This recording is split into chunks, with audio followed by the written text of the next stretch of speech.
Welcome to another deep dive.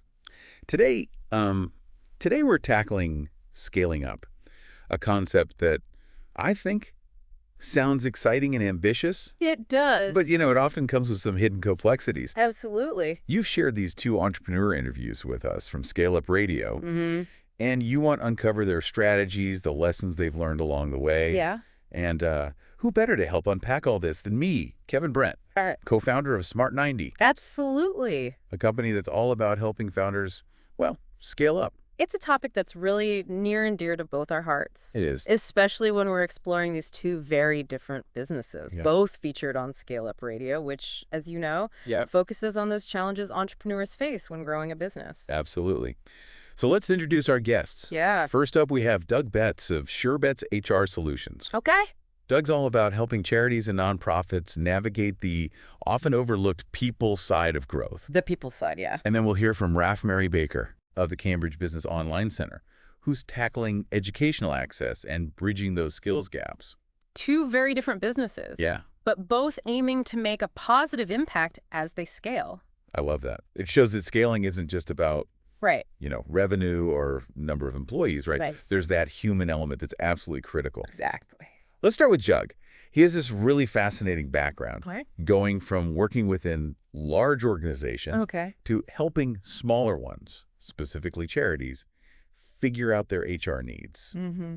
And what's interesting is that he transitioned gradually, Yeah. starting as a side hustle. It's a common theme. Yeah. We see it a lot with entrepreneurs. Mm-hmm. They kind of test the waters, they Um, refine their ideas, Right. and then when the time's right, they make that leap. And sometimes that leap is prompted by an unexpected opportunity. Yeah, for sure.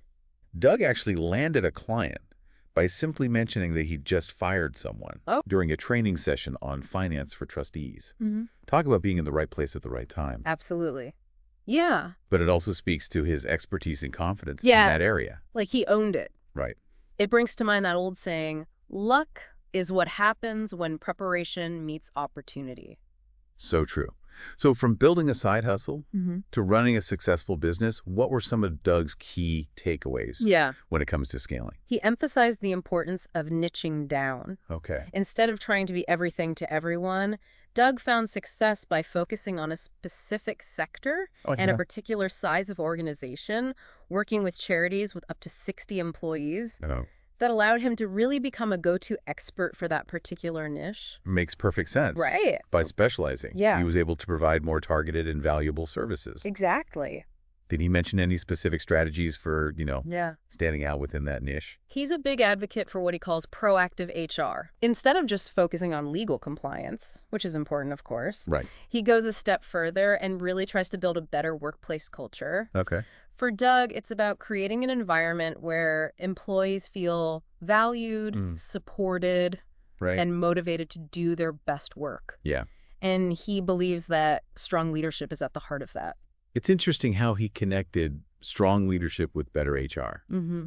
I could definitely see how those two things would go hand in hand. Oh, absolutely. Yeah. He actually made a really insightful observation Mhm. that often people get promoted based on their technical skills, Oh, not yeah. their people skills. That is so true. Isn't it? I've definitely seen that happen. Yeah. You have someone who's brilliant in their field, Right. but when it comes to managing people, Yeah. they struggle. They just don't have those skills. Right. And it can have a real ripple effect I bet. throughout the organization. Yeah. Doug even shared a story about someone who quit after recognizing themselves in a bad manager training video. Wow. Talk about a moment of self-awareness, Yeah. right? Talk about a moment of self-awareness. Yeah, so how can someone develop that self-awareness as a leader? Yeah, and what specific benefits did Doug see Yeah. in his work with charities? Well, Doug believes that self-awareness is the first step to becoming a better leader. Okay. It's about being able to honestly assess your strengths and weaknesses Mm-hmm. and understanding how your behavior impacts others. Right. And when leaders are more self-aware, it creates a more positive and productive work environment. It makes sense that Yeah. self-awareness is a foundation Yeah. for strong leadership, For sure. but there's obviously more to it than that, right? Yeah, right. What other insights did Doug share about, Yeah. scaling up? He talked about the importance of effective delegation. Okay. He uses this really interesting analogy of 10-pound, 100-pound, and 1,000-pound tasks. I love a good analogy. Me too. Break that down for me. Essentially, it's a way to categorize tasks based on their impact Okay. and complexity. Got it. As you scale up, Yeah. it's crucial to identify which tasks you should be handling personally. Okay. Those are your 1,000-pound tasks, Mhm.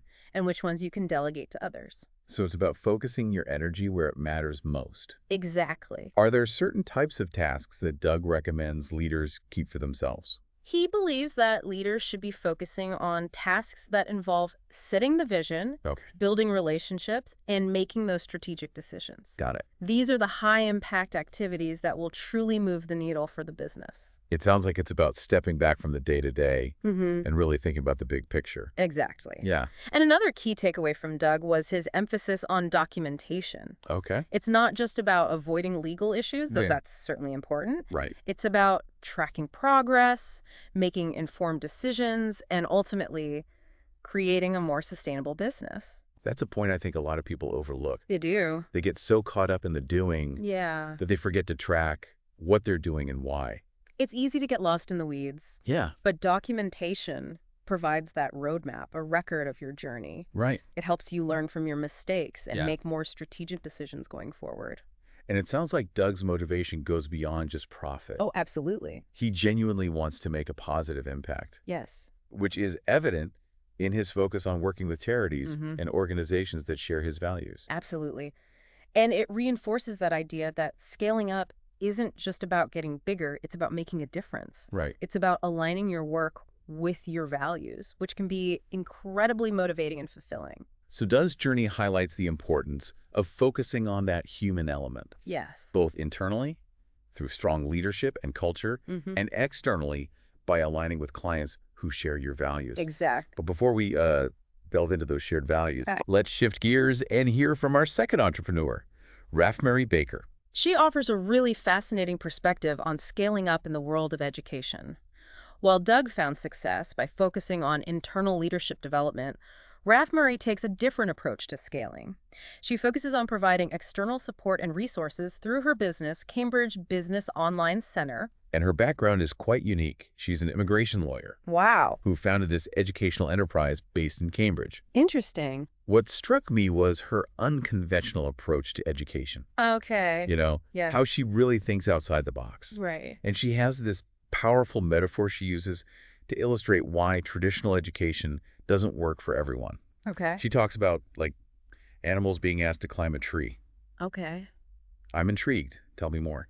So she points out that a fish is never going to excel at climbing trees no matter how hard it tries. Right. It's simply not built for it. And this metaphor really gets you thinking about how our current education system often fails to account for these diverse learning styles Right. and needs. It makes you wonder how many people have been told they're not good enough Right. simply because they don't fit into that traditional mold. Exactly. What are we missing when we force everyone into the same educational model? That's precisely what Rafmary's trying to address Okay. with Cambridge Business Online Center. Mm-hmm. She believes that personalized learning is key to reaching those who don't thrive in conventional settings. Okay. Instead of that one-size-fits-all approach, Right. she focuses on tailoring educational experiences to individual needs and strengths. That sounds great in theory, Hmm. but how does Rafmary address the potential challenges of that Yeah. tailoring education to individual needs Right. at scale? Right. It seems like that could become quite complex Yeah. as the business grows. Yeah. And that's a great question. It's one that she tackled head on. She focused on developing a system that was both personalized and scalable. Okay. So, for example, her online platform offers a range of courses and resources that can be customized to meet specific needs. Okay. She also leverages technology to automate certain aspects of the learning process, Mm-hmm. which allows her team to really focus on providing more personalized support and guidance. It's fascinating how she uses technology to enhance the human touch rather than replace it. Exactly. What other insights did Rafmary share about scaling in the education sector? She places a huge emphasis on what are often referred to as soft skills. Okay. Things like communication, problem solving, and resilience. Right. These are the kinds of skills that are increasingly valuable in a rapidly changing world. Yeah. Something Doug also touched on as well. That's interesting Yeah. that both entrepreneurs, Yeah. despite being in such different fields, Right. highlight the importance of these often overlooked skills. Absolutely. And Rafmary stresses that digital literacy is also essential. It's not just for tech businesses anymore. It's a must-have skill for anyone navigating the modern world. Absolutely. Think about it. Yeah. We're constantly interacting with technology, Right. whether it's for work, communication, or even just managing our daily lives. It really is the foundation for participating in modern society. It is. So both Doug and Rafmary emphasize the human element, Yes. as well as the need to adapt to a world that is becoming increasingly reliant on technology. Right. But I'm curious, did Rafmary face any specific challenges Sure. as she scaled up her business? Funding was a major hurdle for her, which I'm sure a lot of entrepreneurs can relate to. Yeah. She really stressed the importance of being able to articulate your value proposition clearly and concisely to potential investors. Yeah. You need to be able to convey why your business matters Right. and why people should invest in it. And you have to be persistent. And you have to be persistent. She also faced the added challenge of being an international entrepreneur navigating a new system. Right. And she spoke about the importance of having a strong support network and mentors, especially when you're starting a business outside of your home country. You know, building those relationships can be crucial for navigating unfamiliar territory. It makes you realize how important it is to create inclusive and supportive ecosystems Right. for entrepreneurs, Yes, regardless of where they come from. absolutely. We need to level the playing field and make sure that everyone has the opportunity to succeed. I agree. And Rafmary also talked about her unique approach to service delivery. I'm curious to hear more about that. Yeah. It's easy to fall into the trap of offering these fragmented solutions, but she seems to have a more holistic approach. Yeah, so instead of just offering a collection of courses, Okay. Cambridge Business Online Center provides a system, a comprehensive approach tailored to individual needs. Yeah. It's about understanding that people often need support in multiple areas in order to truly thrive. So it's about creating a support system that's more like a community than a transactional service. Exactly. It sounds like that approach, combined with her focus on soft skills, really sets her apart in the education sector. It does. It's a reminder that scaling isn't just about acquiring more customers, it's about building those meaningful, long-term relationships. As we wrap up this part of our deep dive, I'm struck by the common threads between Doug and Rafmary. Even though they operate in very different industries, both emphasize the human side of business. It's fascinating how they both leverage technology but still prioritize genuine connection. Right. And they both really understand the power of lifelong learning and adaptability. It's like they're both returning to those fundamentals, recognizing that people are at the heart of any successful business. That's such a great insight. It really does challenge the traditional notion of scaling Yeah, as just a numbers game. it does. Both Doug and Rafmary demonstrate that it's this multifaceted process involving strategy, leadership, personal growth, and community building. And they highlight an important truth about scaling that often gets overlooked. Okay. It's not a solo endeavor. You're absolutely right. It requires collaboration, both within your team and with those external partners. Doug emphasized building that strong internal culture through leadership development, and then Rafmary showcased the power of those external support systems and mentorship.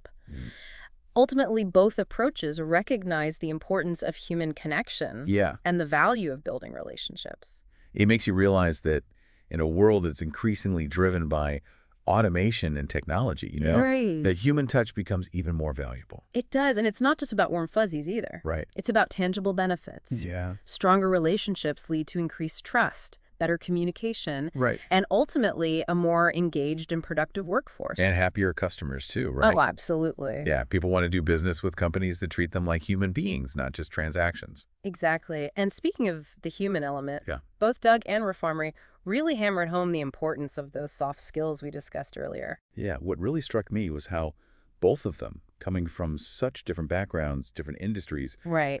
highlighted those seemingly intangible qualities as being crucial for scaling. It's a reminder that technical skills alone are not enough. Yeah.